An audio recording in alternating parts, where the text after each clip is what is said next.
하여 주옵소서. 예수님 이름으로 기도합니다. 아멘. 오늘은 읽은 예레미야 51장 1절에서 10절의 말씀으로 바벨론에 합당한 심판, 바벨론에 합당한 심판이라는 말씀으로 함께 은혜를 나누겠습니다. 우리가 계속 시작된 그 예레미야 1장서부터 지금 51장까지 왔는데 참 긴 세월이 지나온 것 같은 그런 기분이 듭니다. 그렇게 우리가 말씀을 받을 때 이렇게 밝게 오는 말씀은 아니잖아요. 이게 이스라엘이 또 유다가 멸망을 당하고 그리고 국제 정세 속에 하나님의 뜻과 경륜이 이제 에레미야 예언 속에 나타나서 결국 이제는 바벨론을 위해서 모든 그 주변 나라가 다 정복당하고 심판을 받는데 그렇게 되어진 것이 하나님이 바벨론을 사용하여서 되어진 일인데도 불구하고 바벨론은 자기가 잘나서 자기가 위대해서 그렇게 된 줄로 오만의 극치를 달리게 되죠. 하나님은 그 모든 그동안 심판당한 백성들의 눈에서 볼 수 있도록 이 바벨론을 아주 철저하게 하나님이 심판하십니다. 아주 불행할 정도로. 그래서 이 바벨론에서 빨리 빠져나오라고, 바벨론에서 빨리 도망쳐 나오라고 그렇게 말씀합니다. 그런데 그 내용이 이상하게도 에스겔서 18장에 보면은 내 백성아 거기서 나와 그의 죄에 동참하지 말고 빨리 바벨론에서 나오라고 하는 그 성경 요한계시록 말씀에도 나와 있어요. 그러니까 이 바벨론이라는 것은 이 시대적으로 이 당시에 이 바벨론만 해당되는 게 아니라 창세기서부터 요한계시록까지 이 바벨론이 주고자 하는 그 의미가 뭔지를 여러분 기억하셔야 됩니다. 이것이 바로 망할 이 세상입니다. 하나님께서 심판할 이 세상을 크게 상징적으로 우리가 보면은 이 바벨론이라고 해도 과언이 아니라는 사실을 알 수가 있습니다. 하나님의 공의를 마주하는 신앙의 자세는 무엇인가? 우리는 이 아침에 그것을 생각하며 시작해야겠습니다. 하나님의 공의를 마주하는 신앙의 자세는 과연 무엇입니까? 하나님의 사랑이 이스라엘과의 관계 속에서 드러난다면 하나님의 공의가 바벨론에게 선명하게 드러납니다. 하나님이 자비를 거두신 공의의 얼굴을 바벨론과 상대하는 모습에서 알 수 있다는 말입니다. 자비를 구하지 않는 오만한 이들에게는 전적으로 공의로 심판하시는 하나님이신 것을 여러분 기억하시기를 바랍니다. 오늘 본문을 통해서 하나님의 심판은 어떻게 나타나는지를 오늘 본문의 말씀에서 우리는 귀 기울여 들을 수 있습니다. 에레미야의 예언 속에 나타난 이 하나님의 심판의 내용이 어떤 것입니까? 바벨론의 신과 이스라엘의 하나님께서 동급으로 싸우는 듯하는 인식을 하고 있지만 그것은 착시입니다. 아마 저기 바벨론은 그런 식으로 대한 거죠. 우리가 섬기는 우리 부족신이랑 유대의 부족신이랑 한방 붙을래? 이런 식으로 하나님께 대하는 거죠. 그러니까 하나님을 뭐로 여기냐? 자기 나라 신이 있잖아요. 각 민족마다 가지고 있는 신이 있잖아요. 하나님은 그렇게 치부하는 거예요. 하나님이 기가 막힌 거죠. 우리 하나님은 상천하지에 이런 잡신들과 똑같은 취급을 당하는 그런 하나님이 아니신데도 불구하고 이 바벨론은 그런 식으로 접근하고 그것이 착시 잘못 알고 잘못 보고 있는 거죠. 여러분 타작마당의 주인이신 하나님이 기지를 시작하면 바벨론의 권세는 전멸하고 마는 것입니다. 빨리 알아야 될 것은 하나님이 누구신지를 아는 길이 살 길인 줄로 믿습니다. 오늘도 그렇습니다. 많은 사람들이 하나님을 모름으로 인해서 자기가 가지고 있는 생각과 지식을 가지고 하나님을 대할 때 망하는 거예요. 모든 심판과 모든 인생의 섭리를 다스리고 통치하시는 분이 하나님이신 것을 알아야 되는데 그렇지 않습니다. 자기가 가지고 있는 생각의 범주 안에서 하나님을 생각합니다. 이 바벨론의 권세가 한 방에 전멸되는 그 이유가 바로 여기에 있는 거예요. 하나님을 어떻게 저들이 대하고 접근하느냐. 하나님은 만월이 여김을 받지 않는 하나님이십니다. 하나님 입장에서 볼 때는 기가 막히고요. 코가 막히고.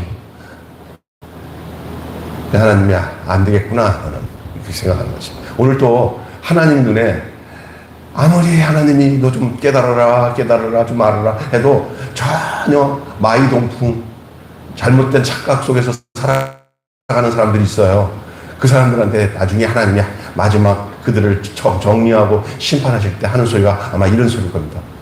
너는 안 되겠구나. 너는 안 되겠구나.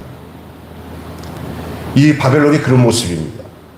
그래서 결국 바벨론의 심판은 정말 처참한 심판으로 이제 나타나죠. 예. 포장만 요란한 쭉정이에 불과합니다. 나라와 나라의 전쟁은 하나님의 손에 있습니다. 심판은 하나님이 하십니다. 그동안은 바벨론은 심판을 자기가 하는 줄 알고 뽀대기면서 난리를 쳤는데 기껏해야 100년입니다. 아마 저기 역사 속에서 그 짧은 시간 동안에 무지무지한 권세와 영화를 누린 나라가 있다고 한다면 바벨론일 것입니다. 심판은 하나님이 하시죠. 이러면서도 하나님은 그 심판 안에 하나님의 자비가 숨겨져 있습니다.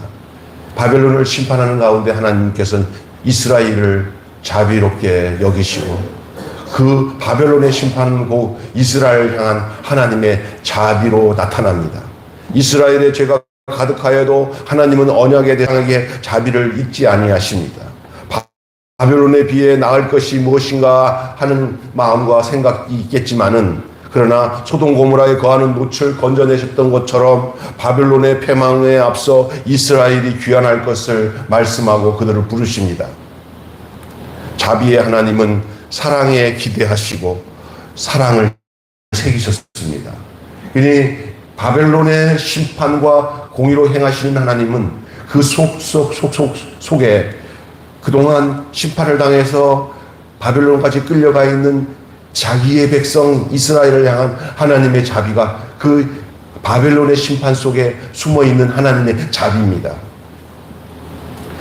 저번에 제가 그랬잖아요. 일본이 패망할 때 그 패망 속에 하나님이 대한민국의 해방을 그 안에 숨겨놨다는 거예요. 일본이 패망한 때 사람들이 일본이 패망하면 일본 패망은 곧 우리에게는 뭐가 되냐? 해방을 말하는 거예요. 그 일본 천황이 히로시마에 원자폭탄이 떨어지고 난 뒤에 항복선언을 할 때 거의 백성들 전부가 이제 우리나라 해방될 것이라고 안 믿은 사람이 없었습니다. 바벨론이 패망하는 모습을 통해서 흩어져 있던 유대 백성과 이스라엘은 고국으로 돌아가고 포로에서 귀환될 하나님의 자비와 사랑을 느꼈을 것이라고 저는 생각합니다. 그리고 오늘 에레미야를 통해서 그 사실을 증거하고 있는 것입니다. 이 모든 하나님의 심판과 자비는 하나님의 공의로우심에서 시작되는 것입니다. 바벨론의 오만과 악독을 치료할 방법이 없습니다. 탐욕과 분노가 하늘까지 닿았는데도 포도주가 쏟아지듯이 순식간에 파멸에 이르게 될 것입니다. 소돔과 고모라에 비할까요? 하나님의 정의와 공의와 기준으로 악행과 포악에 대한 심판이 임할 것입니다. 그들이 행한 바대로 그들에게는 자비가 없습니다. 그들이 자비 없이 행했던 것들이 그대로 그들에게 돌아왔습니다. 그들이 긍휼 없이 행했던 것들이 그들에게 긍휼 없이 돌아온 겁니다. 그래서 사람들이 하는 말이 심은 대로 뭐한다? 거둔다. 자비를 베푼 자에게는 자비가 돌아오고 긍휼을 베푼 자에게는 긍휼이 돌아오겠지만 그것 없이 그냥 이렇게 하나도 그 사랑과 자비가 없이 행했던 그 포악했던 이 바벨론에게 돌아올 것이 하나도 없습니다.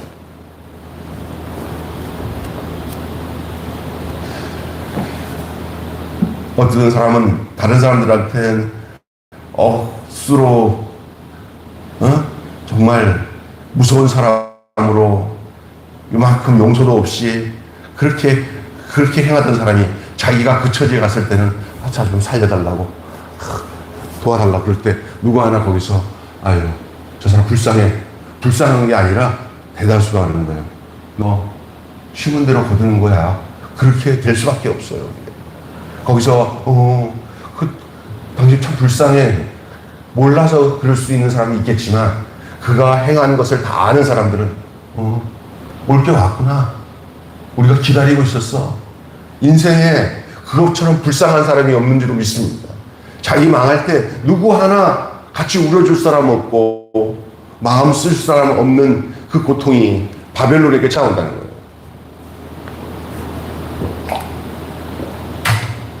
그게 하나님의 공이에요. 하나님이 일부러 하시려고 한 것도 아니고 하나님이 행하실 때 그 뜻, 그런 현상이 그대로 나타날 수밖에 없어요. 왜? 그가 행한 대로 그것이 돌아오기 때문입니다. 내가 사랑을 베풀고 용서를 베풀고 긍휼을 베풀었는데 내게 그런 것이 안 돌아온다면 하나님 앞에 항변할 수는 있겠지만 왜 나는 이렇게 심판을 당하는데 나한테는 누가 이렇게 자비를 베푸는 사람이 없습니까? 라고 항변해도 어느 한 사람이 그 당에 맞장구 치면서 그래 그런 사람이 왜 없지? 이렇게 말하는 사람이 없다는 거예요. 네가 어떻게 그런 말을 할 수가 있겠냐? 그런 말밖에 나올 게 없다는 거예요. 불행한 거죠.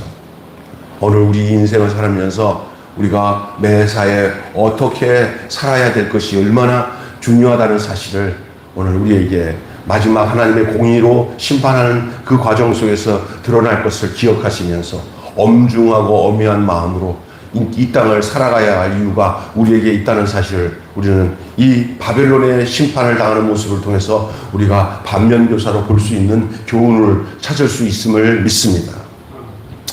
여러분, 심판 때에 아들을 세우시는 사건으로 심판 때에 아들을 세우신 게 어디예요? 하나님이 예수님을 십자가에 못 박아 죽게 했잖아요. 이게 심판 때잖아요. 누구를 향한 심판 때예요? 우리 전 인류를 대신하여 대속의 제물로 십자가에서 심판 때에서 아들을 세우셨잖아요.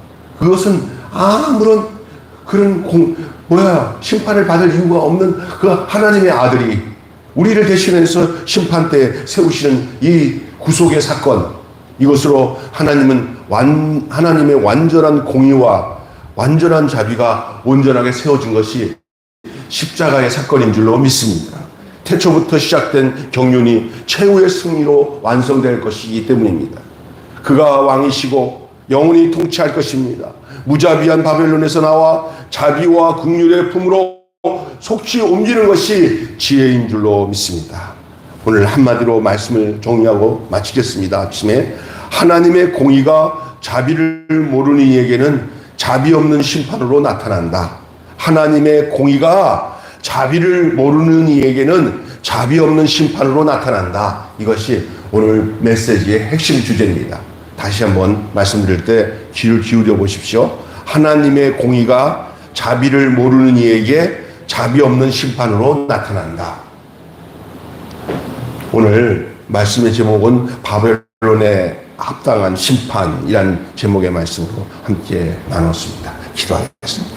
하나님 아버지, 하나님의 공의를 마주하는 신앙의 자세가 무엇인지를 오늘 말씀을 통해 하나님의 심판, 하나님의 자비, 하나님의 공의에 대한 말씀을 나누며 이 하나님의 모든 공의가 하나님의 온전한 자비가 완전히 세워진 사건은 바로 당신의 아들 예수님을 십자가에 못 박아 심판대에 세워서 우리를 위해서 당신이 죽고 다시 부활하신 이 놀라운 이 사실이 이 모든 하나님의 공의를 하나님의 자비를 하나님 이루는 사건인 것을 믿습니다.